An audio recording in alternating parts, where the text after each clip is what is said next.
Well, I'm working on a new project here. I don't know what to call it yet. It's different than anything I've ever done. This is a canvas and it's acrylic and I'm painting. And this is a little chaos here on the edges. I know that stands for chaos, some of it. Some of it's darkness, some of it's chaos, but here's our center. And our center to me has to be God. The way I believe has to be God. And so I don't know. I'm starting to draw this center in the middle of all this chaos. And it's kind of like life, you know. There is chaos always around the center of our lives, whether it be in our family members or, you know, our own mess that we have, our own problems we have, our own darkness. I've learned that darkness is, I've just thought about it a lot. Darkness is, sorry about that, is not necessarily evil. And I know evil lurks in darkness and it hides, but darkness is just the unknown. It's the hidden. And oh Lord, there's so much that's hidden from us. When we're going to die, that's hidden. We have no idea when that is. When our parents are going to die, when our children are going to die. And so we kind of live with some darkness in our life. But the good thing about it is that Jesus, God, is in the darkness even. Said he's in a pavilion. Pavilion's like a tent. So even in our darkest places, life can get pretty dark sometimes, he's there in a pavilion. And even in the places where we don't know what's going to happen, kind of sitting on the edge of our seat. Right now, the whole world's in some kind of dark place because we don't know what's going to happen. But I guarantee you one thing, Jesus is in that darkness. He's there. He's hiding. And what does he do? He says, let there be light.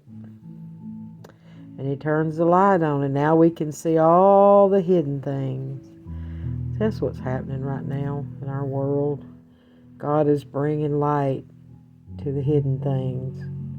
The things that we can trip over. The things that will hurt us. He's bringing light to it. I forget to focus. I get focused on what I'm saying. I forget to focus on the drawing. I'm doing this in my living room or dining room because I've got other projects going in other places. I don't know if you're like that. The creative mind is kind of all over the place, and I've got projects here and there and a little bit everywhere. But right now, I'm working on the center, our center, and I'm not sure where I'm going with this. I've never done modern art type thing. I've never done abstract art, but I'm working. I feel led to do something different, something out of my soul. So I'm trying to work on something from my soul. See that little bit of light right there in the middle? It's going to get brighter. It's going to get brighter because that's my light right there. And I'm going to tell you, the darkness just makes it brighter. And that's something about contrast in our lives, how the dark makes the beauty stand out. We wouldn't even see the beauty if it wasn't for the darkness. So it does serve a purpose. The unknown makes us appreciate what we have and want to live in the moment. It's all we have. Tomorrow's dark. It's hidden. We don't know what tomorrow brings. So it's dark. But I have a light right here in the darkness. It's God in my heart. And I know that God, no matter what, I'm his child and he's going to get me through this dark place. this unknown, uncertain place. We're only happy when real happiness comes when we know things. It gives us security. But adventure, I mean, how many times do you want to watch the same movie over and over? I mean, I do love a lot of movies, and I have seen them many times. My favorites. I do have favorites. Quiet Man with John Wayne. That's one of my favorites. I can watch it over and over and over and over. Great movie. Pride and Prejudice. Anything that Jane Austen did, I can watch over and over. Beautiful imagery. But yet, there's something exciting about seeing a new film, and you don't know what's going to happen next. You know? You're on the edge of your seat. God knew that. He knew that we would get bored with the same old movie over and over. You have to have something new. David said, I'll sing unto the Lord a new song. I'm not just going to give God old stuff. I'm going to sing him a new song. I'm going to create a thought. Take a thought of how wonderful he is and create a song with it. It's something new. We love the old songs. We love Amazing Grace.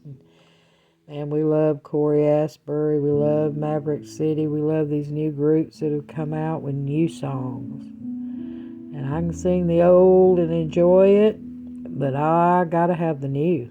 I got to have something new, something fresh. I can enjoy the yesterday's vegetables and fruit reheated. I'd rather have something fresh cooked. Something about something fresh. It's hot. It's good. It's right off the stove. It hasn't lost its luster. It hasn't lost its flavor. You know, it's fresh. Give God something fresh. I don't know where I'm going with this. I see right now, it's a beautiful color. It's the color I chose to contrast. You know, it's about the contrast. Now, see these snakes I've drawn without even realizing it? In the chaos, there's snakes. You better watch out for them snakes. I could look at it like that. I could look at it like a beautiful river flowing. It's according to how I look at it, isn't it? Ooh, look at the ocean waves and the beautiful. In the chaos, the unknown could be something beautiful. No, it's snakes. How are you looking at it? Because God is in it. God is in it. He's in the chaos.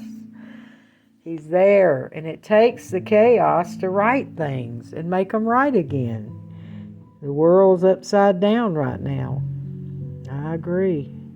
God's going to right it. God's going to right it. Going to turn right side back up. Right now we feel like the clowns are running the show. And, you know, they could be the fools. Sometimes the fool runs the show and sometimes it's the wise man. And I'm not calling anybody a fool. I'm talking about the beast. I'm talking about the whole operation of buy and sell. It's all wrapped up in the beast. The beast is the monetary, to me, in my opinion, it's the monetary system. The ultimate beast would be communism because they provide everything from God to water to health care to how you think to what you wear to how you cut your hair.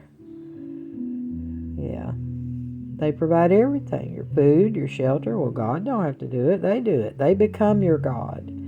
I'll provide you with everything. Just give me your soul.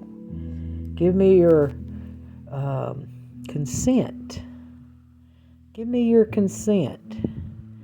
And then after a while, it don't matter if you give consent. They just take what they want. But God never gave anybody everything. Nobody gets it all. Not one religion gets it all.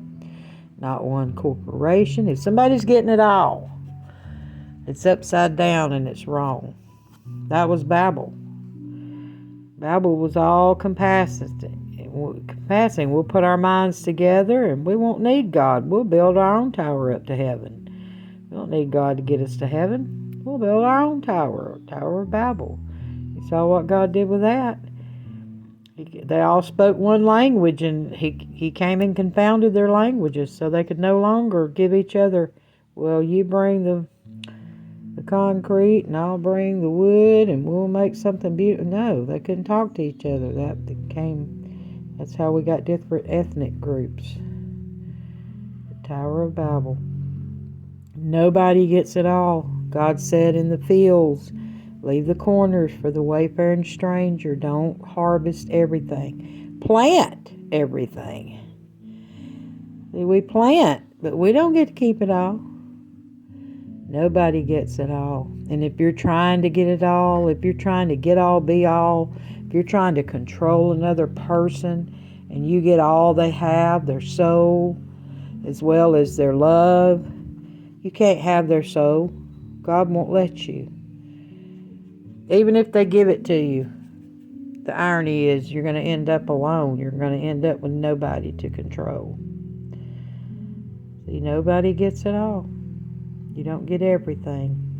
And God did it that way on purpose. Because He's the omnipresent. He's the omnipotent. He's omniscient. He is everything. And nothing else can be everything. Just God. And He did it that way so we'll seek Him. And we'll love Him. Because He has a good plan. He has a good plan for us. You know, I was talking about the darkness and the hidden. And God showed me that in the beginning was darkness. The earth was without form and void. And God spoke into the deep and the darkness. And He said, let there be light. And then what appeared? Okay, light's on it. I see it now. Light's shining on it. That's what God does to us. You're going before a doctor and he's giving you bad news and he's telling you the bad things that's going to happen, and you're in darkness. You don't know. This could happen, that could happen. They always give you good and bad. Well, the good side is if we do this, if we go in and do this, this might happen. It's what we're hoping. But the bad side is you could die. That would be bad, but you could die. If we don't do it, you'll die, and if we do it, you could die. Darkness. I'm sitting here in darkness. Maybe, maybe not. What do I do, Lord? Do I cast lots? Do I take my bag and put a green one that says yes and a blue one that says no and put them in the bag and shake them up, and the one that rolls out, that's the one I go with? That's casting lots. Well, if I go by my feelings, let's shake my feelings up real good and see which one it goes with. No, we don't cast lots anymore. The Spirit talks to us from the inside. That hadn't been even talked about in the Bible since the book of Acts. Once they received the Holy Ghost, the Holy Spirit fell. No longer did they have to cast lots for answers. Like Gideon did when he laid the fleece out, asking God if He would support him in battle against the Midianites. But we don't do that anymore. The Spirit tells us yes and no. And how do we know what the Spirit wants? Well, it's Jesus. It's God in us. God in man is Jesus. So He's a Spirit. And so how do we know what He wants? Well, we pray. We connect. We connect because He said, my sheep, they know my voice. We listen for the voice. Well, how do we know it's the voice of God? I pretty much feel like it's a beautiful assurance. Oh, blessed assurance. Remember that old song? Somebody else discovered this. It's a beautiful assurance that comes from God that you become, it's like you heard good news. Oh, okay. It's going to be okay. It's like the person that can fix it says, it's going to be okay. You ever been in trouble with something and the person that can fix it shows up and says, oh, don't worry about this. It's going to be okay. I can fix it. Well, that's God. He talks to your spirit. He says, it's going to be okay. I can fix this. So, it's getting pretty messy here. I'm not used to dealing with acrylics, people. I'm having to learn a new technique. I'm used to dealing with oils. These acrylics will dry on your brush as you're painting. And it's just something different.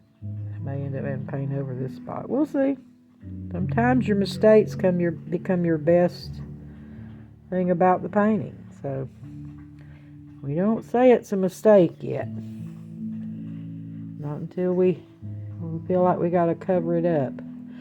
Right now, it's just a little messy. I just need to clean it up. Sometimes we just need to clean things up. Too messy.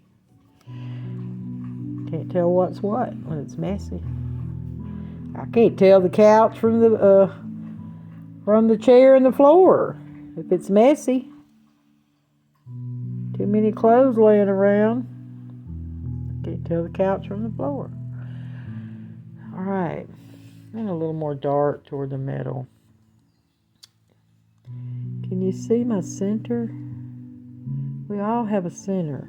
Our gut, our heart, our intuitive mind, whatever you want to call it. We all have it, and that's where God talks to us, in that intuitive mind, in that center. Yeah. Well, I want my center to be Jesus. I want Jesus, you to be the center of my life, but more than that, I want you to be my center. You be that fixed place in my heart, right there, that all my decisions now come from that. All the things I want to be, I want to do, I want to see in life, they have to come from that center. I'm a little grayer here. Don't ask me why. I didn't think it through. I just thought, this one's a little lighter right here. I'm not that artist that studies something for a month and then decides to do it and has it all laid out and has done 10 drawings of it. And that is just so boring to me. It no longer feels like something fluid and beautiful. It's like a job. I don't want art to become a job. I got enough jobs. I don't want art to be my job. And I bet people want to pay me to do things. And I don't know. I'm just afraid I'll lose the beauty of doing it. If I have to meet somebody's expectations. And believe me, I've done things and have not met people's expectations, and it does not feel good, and it's hard to get over it as an artist. Oh man, that could be something I could talk about. Ooh, could I talk about it? I do the best I can, and I'm thinking about just stopping portraits altogether, because there's nothing more devastating than a person not being able or not liking how you painted them. How did these guys go in people's homes? I guess they did flattering paintings. They didn't paint them the way they looked.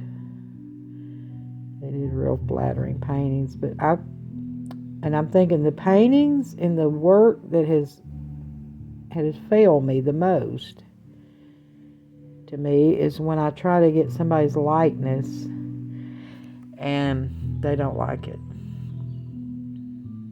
I've done that 2 times I know of.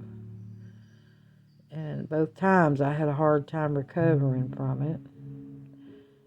I doubted myself and did not want to paint, did not want to do portraits. I'm doing one right now of my grandson, Chase, and it's pulling it out of me, I'm telling you. Some days I don't even want to look at it. There's problems with it. I can't decide what to do, and some days it's just hard to look at it. It's hard to go in there and have the confidence that I need. Now, yesterday I went in there and I forced myself to go work on it. This is a reality of art. I'm talking about real. And to force myself to go in there, work on that thing. And he's so handsome. I don't want to mess him. I don't want to disappoint him. That's it. I don't want to disappoint him. I want him to see himself in a flattering way. And so when you do art for someone and they didn't like it, I get it. It hurts. It hurts bad. That's coming out of your time, your energy, your blood, your sweat, your tears, your worries, your love even. And now they didn't like it. What, they didn't like my love?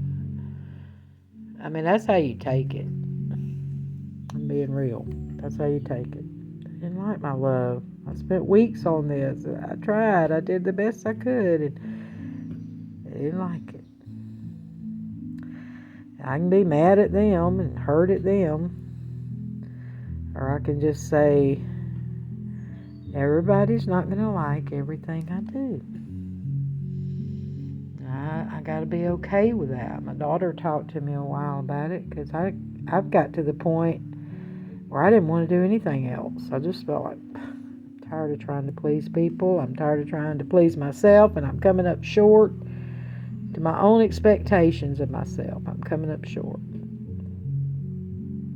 And so, little by little, I kept working on my confidence.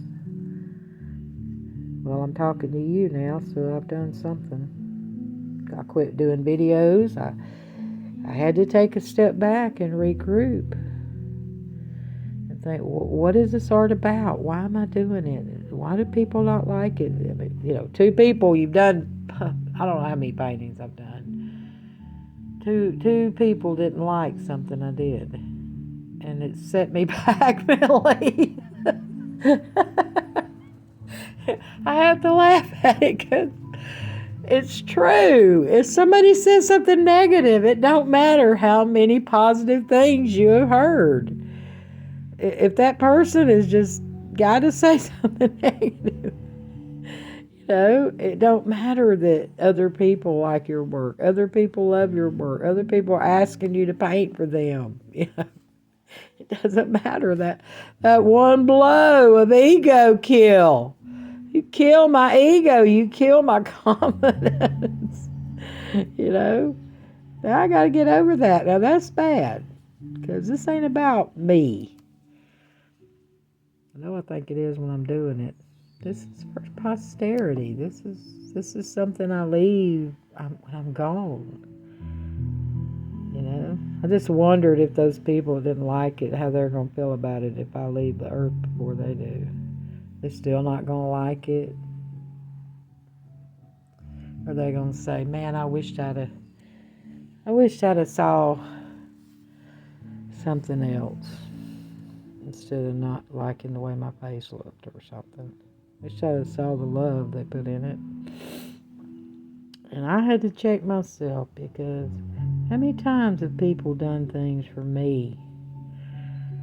Out of the goodness of their heart. We were pastors for years, and we got a lot of love and gifts and,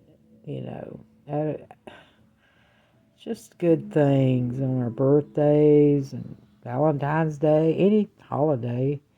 People were generous to us, and sometimes people would make me things they couldn't afford to do anything else. And God, was I kind to them? Was I kind to those people? Did I treat them with that they were valuable and what they did was valuable to me? I've been studying value. The things we value, we bring to the front. How do you know what I value? Walk in my house. Walk in my room. You'll see what I value real quick. Paul said, I beheld, he came into the city, I think it was Athens, and he said, I beheld your devotions. I looked at what you value. And God, let me value things that are important. Don't let me value things that are here today and gone tomorrow. And I'm here today and gone tomorrow. None of that stuff's going to matter at all when I'm gone. You know, this artwork I'm working on right now, 100 years, unless I become famous, which only 1% do that. If I become famous, well, this art would be valuable. But if I don't become famous like the rest of the 99% of the world, this art will be garbage. It'll be garbage. Everything I do will be gone. My name won't even be remembered. And all the things that I love around here that were my parents, and I value them and protect them because they're gone and they're so important to me, all that stuff's going to be gone. It's going to be gone in a couple of 100 years, or maybe 100 years. It's gone. It's not worth me placing so much value on it. Why am I placing so much value on things that are temporary? You know, I've seen families. I'm really making a mess here. Well, I do that occasionally. I've seen families break up over things. I won't allow that. I'm not going to allow that in my life. I'm just not going to allow it. I'm not doing it. I had a talk with a lady the other day.